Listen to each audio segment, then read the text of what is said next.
திருச்செந்தூர் சுப்பிரமணிய சுவாமிக்கு மிகவும் பிடிச்ச அந்த பன்னீர் இலை பற்றியே தான் நம்ம பார்த்துட்ருக்கோம்.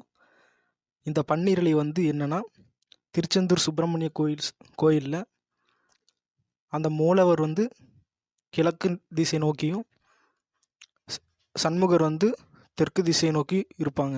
அந்த இடத்துல பார்த்தீங்கன்னா, பன்னீர் இலை விபூதி அனைவருக்கும் மக்களுக்கு வச்சு கொடுத்துட்ருப்பாங்க. தமிழ்நாட்டில் எங்கேயுமே இல்லாத அந்த பன்னீர் மரம் நம்ம வீட்டில் வச்சுருக்கோம். இது வச்சு 2-3 வருடங்கள் ஆகிவிட்டது.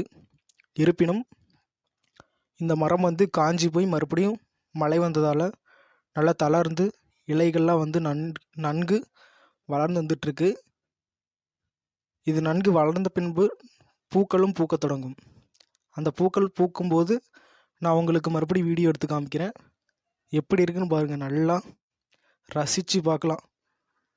அந்த இலையில் பார்த்தீங்கன்னா 12 நரம்புகள் இருக்கும். அந்த 12 நரம்புகள் திரு செந்தில் ஆண்டவரையே குறிக்கிறதால